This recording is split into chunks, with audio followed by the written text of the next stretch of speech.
Hello and welcome to this Mirror Facebook Live, all about student personal finances. The new academic year starts today, and so this is a special broadcast all about money at university. I'm Sam Barker, a money reporter here at the Mirror, and I'm very grateful to be joined today by consumer champion Isabel Lawrence from Money Magpie. Hello, Isabel. Hi, thanks for having me on. It's a pleasure to have you on. Thank you very much. So more than 1 million students will be starting university this week for the first time, with millions more returning for their second, third or subsequent years. So these students will have to tackle money worries as well as academic study.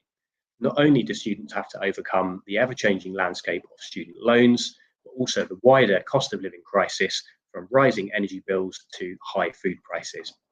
So slightly better student money news is that banks are competing to offer the best student current account perks, with two giving away £100 in cash, and we'll be getting into that later on this broadcast.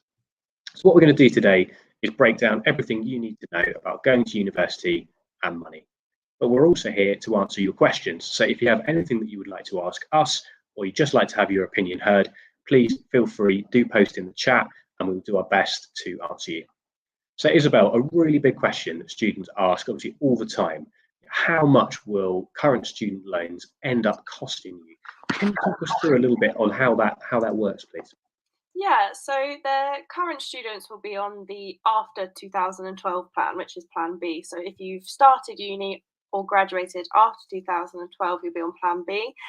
So you will get 9,250 for a course loan, up to 9,250 to pay for your course, and you can get if you live with parents, you can get up to £8,171. If you live away from parents but in London, you can get up to £12,667. And if you live away from parents but you're out of London, you can get £9,706. So it depends kind of where you are, where you live, things like that. So you'll repay your loan after you earn a certain amount of money. So the current threshold is £27,295 a year. That's £2,274 a month. That's £524 a week. So the reason I've broken it down is because if, for example, you get a bonus one month and your monthly total that you earn goes above the threshold, or your weekly total goes above the threshold, you could end up paying an increment of your student loan back. So once you earn this amount, you'll repay 9% of your income over the repayment threshold. So if, for example, you earn £1,000 over the repayment threshold, you'll only pay 9% on that £1,000. So it will be about, I think it's if you earn about £28,000 a year, you'll pay about £5 a month. So it's sort of manageable, and the payback scheme makes it manageable. But until you earn that much, you won't have to pay anything back. If you choose to pay something back, if you come into a bit of money and you think, oh, I'm going to pay a bit off, you can absolutely do that. You can do one-off payments. And like I said, if you get a bonus from work and you happen to go over the threshold for that month or week because of that, you can get that back. So you can get that money back if you need it, but you just have to talk to the student loans company to get that back. So it's fairly straightforward, fairly easy, and you can always keep up to date on your student loan page. Perfect. Well, thank you very much for taking us through that. Obviously, you guys are saying if you're a bit of a slightly older like me, it was a different system of student loans then, and the government, they do love, to anyone who's watching this, they love tinkering with the way that student loans work. It's a government-run scheme, so I would expect to see some changes kind of in the years to come. So just sort of moving on, Isabel, I know that you've looked at this in depth as well. What are some good ways for students to save money whilst they're at university, please? So definitely have a budget. My dad, I remember before I went to uni, he sat me down and he said, look, this is how much loan you're getting in, and this is how much all your rent's going to be, and this is how much you're going to be left with. And it was just really helpful to kind of process my incomes and outgoings and how much I had to live on. So that's the number one thing. I just think that's a really important thing. It may seem simple, but it can be tempting at uni, I guess, to, get a few too many beers or, things like that. So just definitely having it in your head to just make sure what you're going to have to spend and how much, and using our overdraft wisely. this is sort of an emergency fund. Really try not to use this unless you need to. I know there may be times when, you know, something bad might happen, your laptop might break, for example, so you might need to use it, but really don't think of it as free money. Try and think of it as an emergency fund. It can be tempting to, you know, go and spend that overdraft. Also things like just using student discounts. There's student discounts everywhere. You can get apps. I think there's the Uni Days app, which shows you all the retailers that have discounts. So that's really good to use. And things like prepping your meals. You know, me and my housemates used to cook all together and sort of save. So we'd have one meal between all of us. That saved a bit of money, and we'd sort of take it in turns, or we'd split how much the ingredients were. That made it a bit cheaper. Buying yellow stickers at the supermarket. And there's some really good student cookbooks out there. Nosh for students. That's a particularly good book. I got mine from the charity shop, and I still use it to this day. It's got really easy, simple recipes in it. Some of them cost, you know, £1 to make, £1.50 per serving. So it's really, really good. So definitely just sort of trying to save here and there and sort of plan your money out.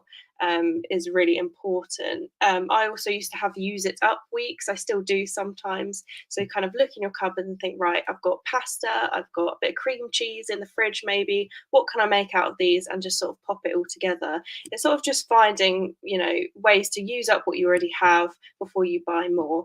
But there's so many other ways you can save money. You know, you can get a cheaper phone deal, maybe call up your provider, your phone provider, and say, you know, have you got any cheaper deals?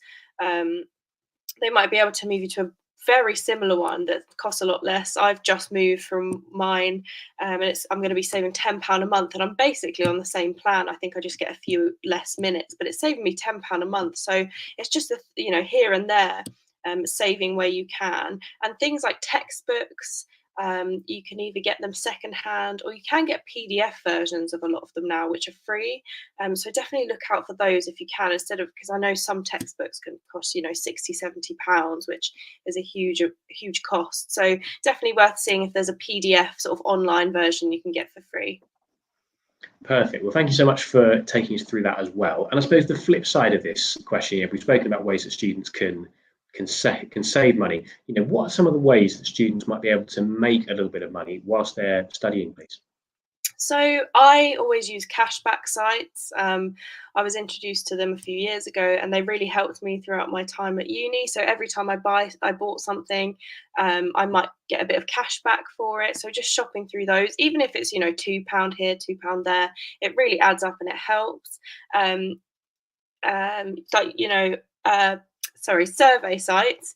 They're really good. They're quick and easy. You can sort of do them around your studies. You don't earn loads from them, but you can. Places like YouGov and Prolific, they're quite big money makers. You can make sort of a decent amount from those more quickly.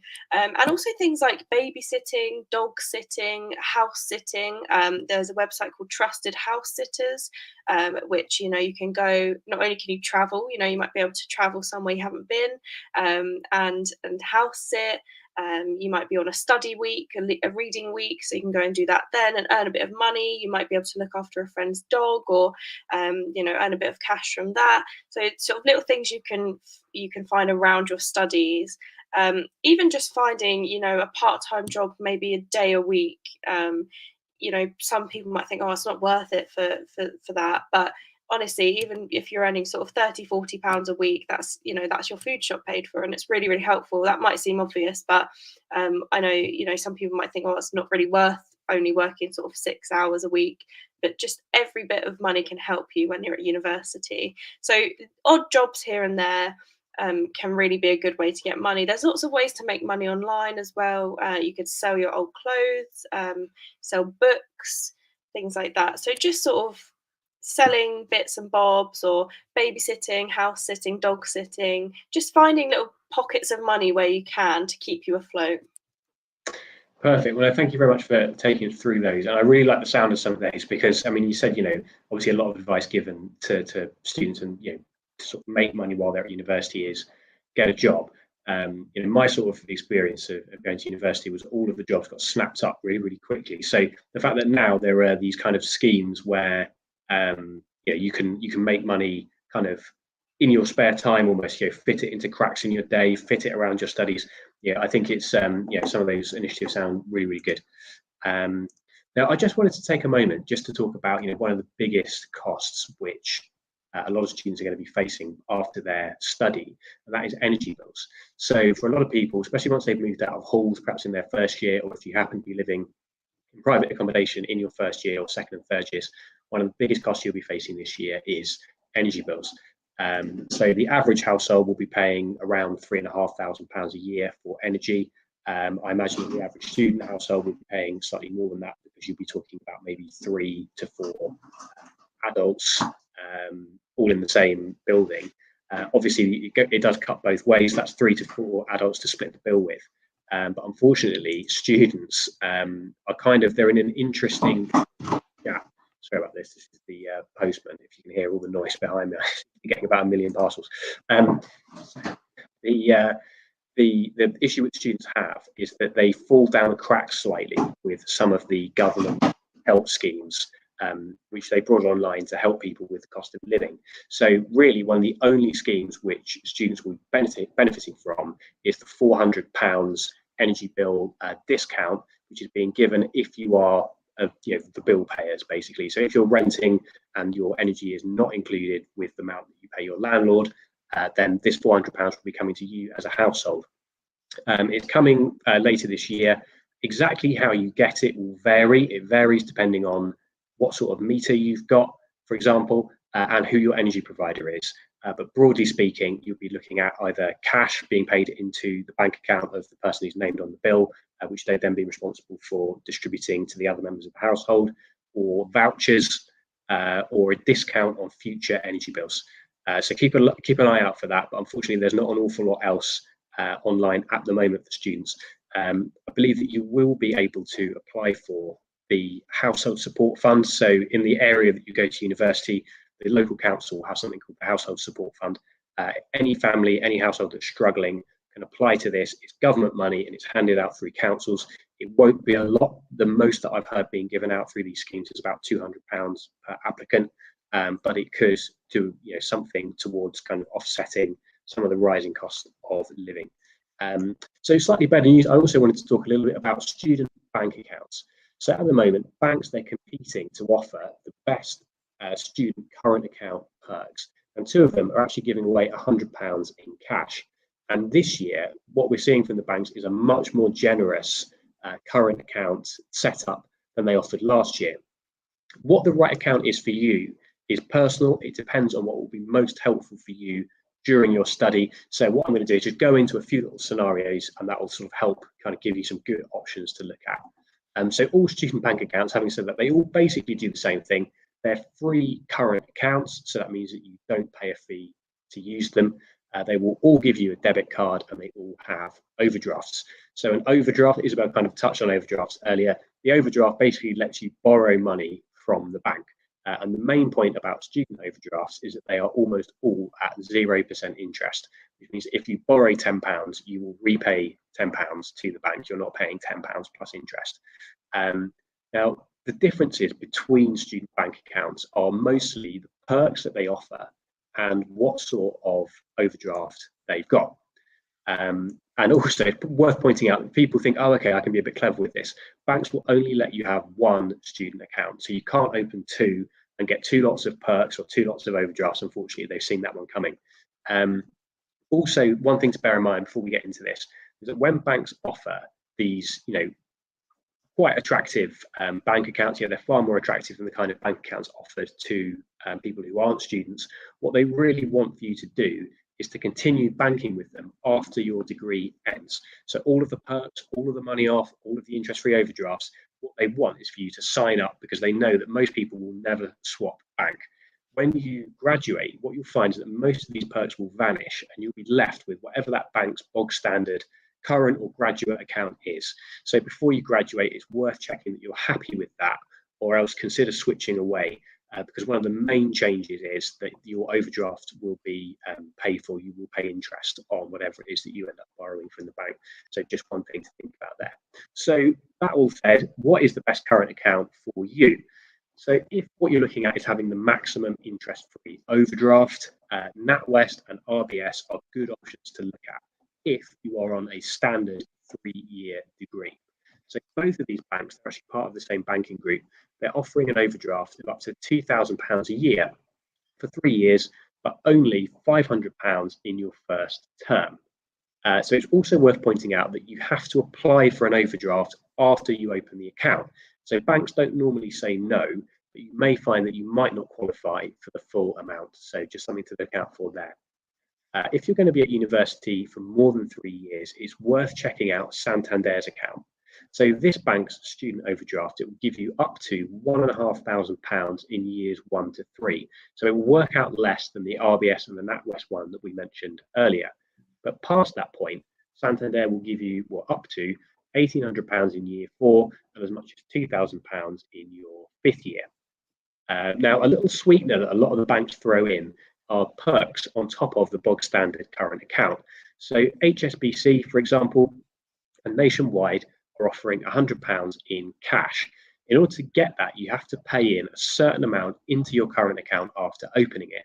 If you have a student loan, for example, that counts. So it's not that difficult to do. Both of these banks also have pretty good overdrafts, and they both have exactly the same kind of tiering. So in the first year, you'll get a minimum of £1,000, then it's £2,000 in the second year, and £3,000 in your third year. Now, if you are someone who does an awful lot of train travel, maybe your commute, you have to move by train to get to your university, or you just use the trains an awful lot, it's worth looking at Santander. So we mentioned them earlier because they've got a pretty good overdraft, but Santander, they also throw in a free rail card. So this will give you a third off the cost of train travel, and it normally costs £70 for 3 years. So it's well worth looking at. It will definitely be something that you can save an awful lot of money on over time if you're traveling an awful lot by train. But as I say, it's definitely worth just think about what's the best student bank account for you. Don't use the overdraft as free money, because obviously you will have to pay this money back at some point. And if you get to the end of your degree and you've still got quite a lot of money left to pay off on your overdraft, that can be quite a painful experience. But that's basically some of the front runners. There are some other banks. Most banks have some form of current, some sort of student current account. But there are obviously some banks who are really, really hungry to sign up students, and these are the ones we just outlined there. So just also wanted to move on a little bit to talk about some of the other perks which are available to students, because there are a variety of kind of discounts and money off schemes. Isabel, do you mind talking us through some of the the student discounts which you've seen, please? Yeah, certainly. So of course you just mentioned the 16 to 25 rail card. That will give you a third off your rail tickets, which is a great amount. I think sometimes you only have to do 2 or 3 journeys to sort of pay it back. I think they're about £30 to £40, and that will last you the whole year. So it's really worth getting that and checking where your local area has whether they have a sort of bus pass for students. I was in Bournemouth seeing a friend and at the weekend, and they said all the students in Bournemouth get a free bus pass for the whole time they're at uni. I'm in Sussex, and we got a big discount off when I was at uni here. So there's some really good deals out there. And don't forget as well, a lot of places do student discounts for food, cinema tickets. Sometimes there's free gigs and events and things like that you can go to as a student or get really highly discounted tickets. But definitely worth looking out for free entry for students always. Of course, you can get loyalty cards. They're not just for students, but they're really worth having as a student. Loyalty cards for your local supermarket. I think you can get loyalty apps now for places like Asda. Really worth having, because it will tot up every time you go and get some milk or bread. It will tot up every time, and you might find yourself with a nice £5, £10 off voucher at the end of it, which is always worth having. Also, it's worth looking into any free software you can get for your course. So, as a student, I remember I think I got free Microsoft Office for 3 or 4 years, which was really a big saving. If you're doing a design course, you might get free Photoshop. things like that. So definitely worth asking whether your university provides that, or if you can find it elsewhere, we can get it for free. You just have to show your student card as proof. So definitely worth looking into these things. Even if you just type in online, you know, free things for students or student discounts near me, there'll be a load of things you can find. I know the website Save the Student is a really good one. They always have the latest deals, any, you know, limited edition offers that they have for students in particular, always on there. So definitely worth checking out. And like I said, always worth looking for free student events near you, especially in the freshers, you know, the first few weeks, the freshers weeks they call them. Definitely worth looking for free events and gigs that you and your friends can go to. It's a really good way to meet people as well. So yeah, just definitely worth looking into it. Just a quick Google search, and you can get all the ones in your local area that are specific to you as well. That's perfect, and thank you very much for that, Isabel. So we've taken you through a few of the things which are, you know, worth thinking about if you're a student going to university for the first time, or maybe you're starting today, your second and third years. You know, ranging from ways to make money, ways to save money, budgeting, student bank accounts, and of course student loans. But I think that's probably almost everything we've got time for today. So thank you very much to everybody for tuning in. I hope you found that helpful. And big thank you obviously also to consumer champion Isabel Lawrence for breaking down some of this complicated subject for us. So we'll be back at next Thursday at 1 o'clock with another Cost of Living Facebook Live. Thank you very much. I hope to see you all there.